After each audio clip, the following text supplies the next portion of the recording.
Hello student, I am Mayur Gondalia and you are watching School of Physics.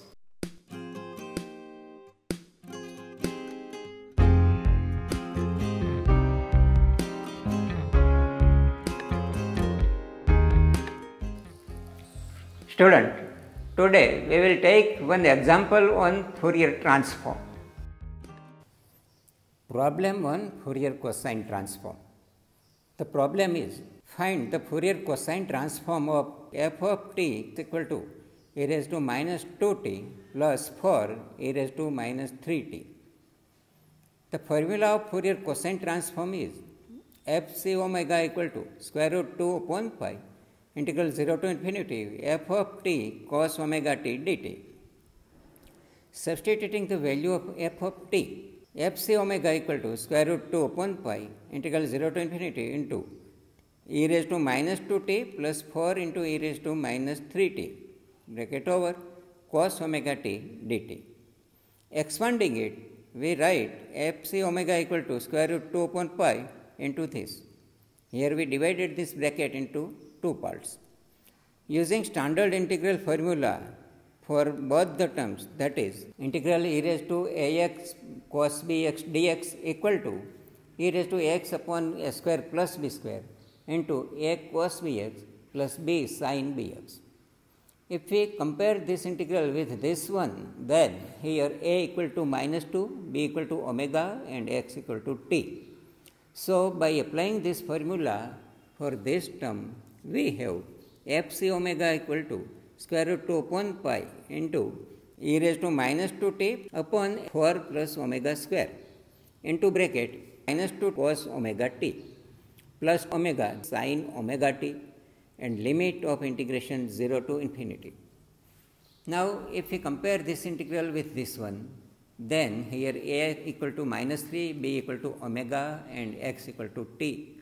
So, by applying this formula for this second term, we get plus take this 4 outside into raised to minus 3t upon 9 plus omega square into bracket minus 3 cos omega t plus omega sin omega t with limit 0 to infinity.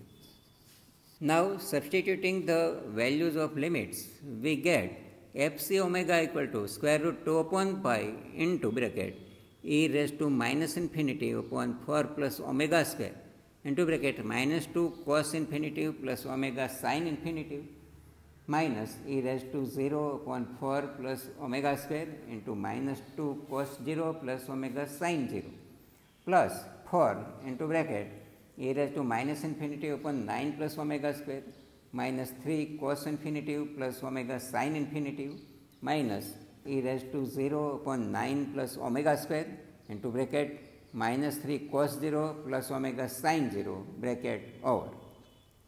Now, simplifying, we have fc omega equal to square root 2 pi into bracket e raised to minus infinity, but e raised to minus infinity means 1 upon e raised to infinity, it means 1 upon infinity and which is 0. Therefore, this entire term becomes 0. So, we put here 0 minus e raised to 0, but e raised to 0 equal to 1.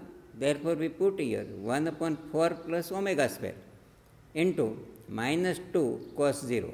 Since cos 0 equal to 1, therefore, we will write here minus 2 plus omega sin 0. Sin 0 is 0, therefore, we will write here 0. Now, in second term, plus 4, here e raised to minus infinity, which is 0, therefore, entire term becomes 0. So, put here 0, minus e raised to 0 equal to 1, therefore, we put here 1 upon 9 plus omega square into minus 3 cos 0 equal to 1, therefore, we put here minus 3 plus omega sin 0. Since sin 0 equal to 0, therefore, we will write here 0. So, after simplification, we get fc omega equal to square root 2 upon pi into 2 upon 4 plus omega square plus 12 upon 9 plus omega square. That is equal to, if we take 2 common from the numerator, then fc omega equal to 2 into square root 2 upon pi into bracket 1 upon omega square plus 4 plus 6 upon omega square plus 9. This is the Fourier cosine transform of the given function. Student, I think that almost all the topics I covered in all this video up to here. If you want some more detail regarding the Fourier series, then please write in comment box. Like and share this video and subscribe my YouTube channel, School of Physics. Thanks.